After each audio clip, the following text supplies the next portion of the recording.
Out of curiosity, by a show of hands, who here has ever had a conversation with someone who brought a problem to you, and you had the exact perfect solution for that problem, and when they left, you just knew they were not going to follow your advice? Who've ever had this situation?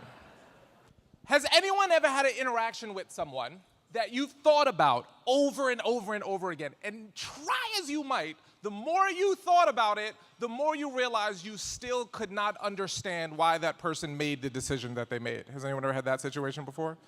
And who here has ever had a conversation with someone and you just lost a little bit of faith in the future of humanity? Have you ever had one of those? Okay.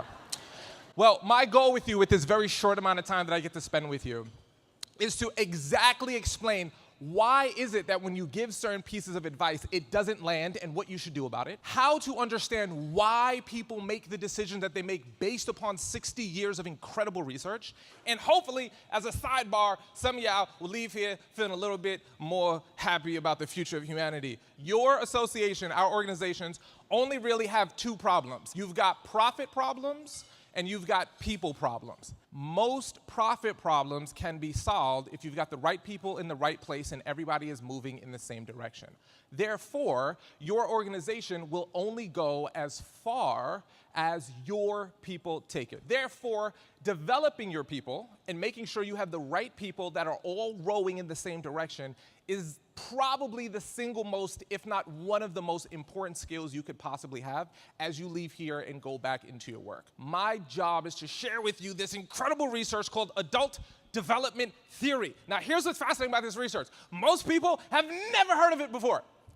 If you've never heard of adult development theory, don't worry, you are not alone. This is this incredible research that comes out of Harvard, Boston College, and some really great programs out in Europe. For the last 60 years, what they have done is studied humans, and they've actually codified that all adults, regardless of where you were born, you could be born in North America or South America, regardless of the language that you speak, regardless of your gender, regardless of your religion, regardless of any of those things, all humans, when I say all, I mean all. Every single one of you in here go through predictable and sequential stages of development. Each one of these stages that we pass through have different strengths, fears, core drivers. They actually help us make sense of the world. I can show you better than I can tell you, so why don't we play a little game? Now, with your left hand, I want you to go like this, okay?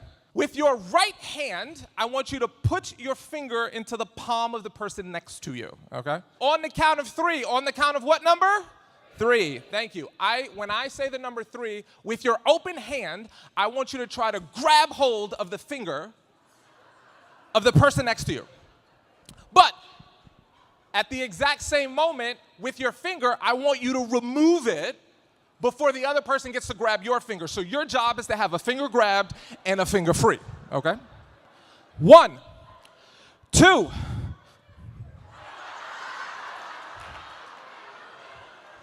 So we agreed 3 was the number. Come on, I believe in you. Step back up.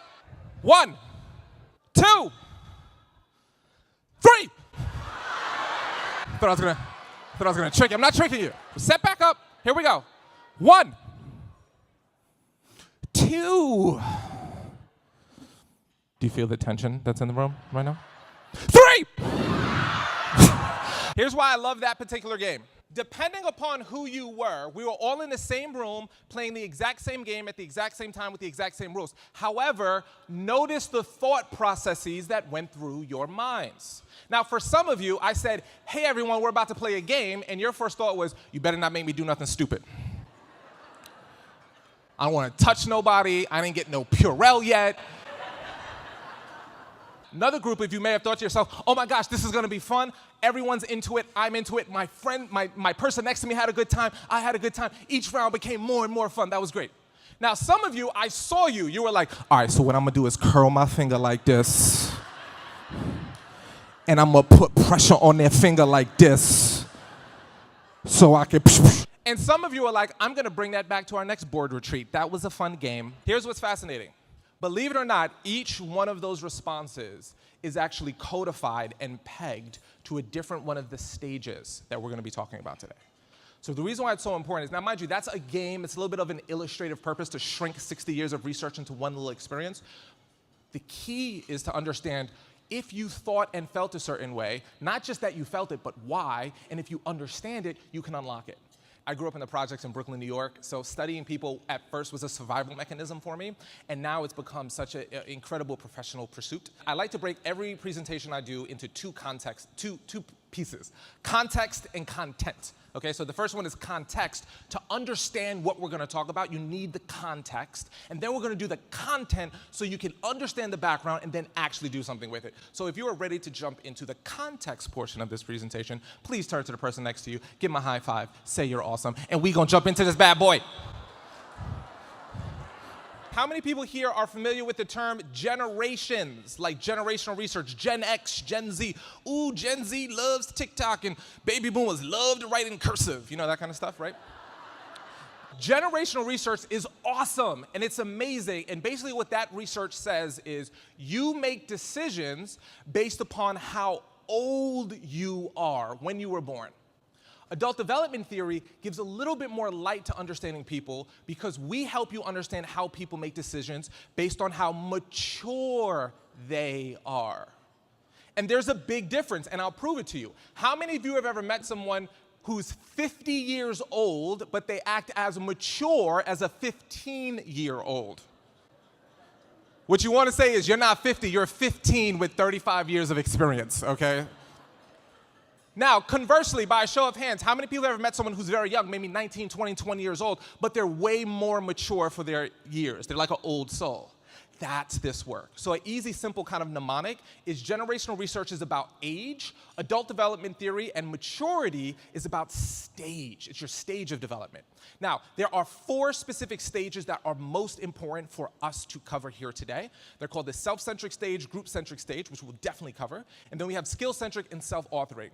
Now, this is important. These 4 stages are a predictable roadmap. Here's what that means. You cannot jump a stage. Do not start in a later stage. You don't do any of those things. We all start in the first stage, then we go to the second one, then the third one, then the fourth one. If you can identify the stage you are in and the stage of the people you're interacting are in, you know exactly how to communicate to them, and this is the biggest part. This is the biggest part. Generations never change. Personalities typically don't change. Your stage of maturity does. So if you actually want to develop your people and help them grow, this is where you have the biggest opportunity to help someone grow, and understanding these stages helps you do just that. Now, there are 2 kinds of growth within these stages. This is very important. I'm going to explain why. Okay? The first is called horizontal growth. Okay?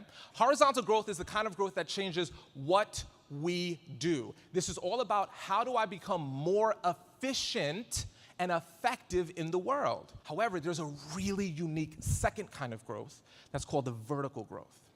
Vertical growth changes who we are. I'll prove it to you. You've already experienced it, you just never had language for it, I bet. How many would you agree with this statement?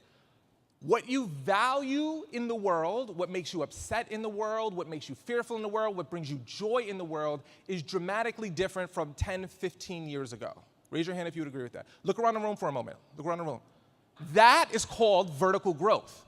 So it's interesting because there's something that could have been wildly fascinating to you before that doesn't interest you anymore. The reason why horizontal growth and vertical growth are such important concepts to understand because the difference between adult development theory and child development theory is as long as a child is healthy, they will move from one stage to the next. If you're not familiar with child development theory, have you ever played peekaboo with a 6-month-old before?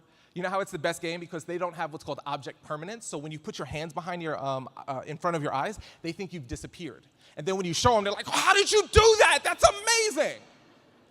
If you tried to play peekaboo with a 16-year-old, you would get arrested for stranger danger. Does that make sense? In adult development theory, you can actually horizontally grow in one stage your whole life and then die. You do not have to vertically grow to the other stages. So someone can spend their whole life getting really, really good in just one stage and live a meaningful and happy life. Are we clear on this so we can go into the fun content part of this? If you're ready to go into the content part of this, turn to the person next to you, give them a high five, say you're awesome, and let's get this bad boy going.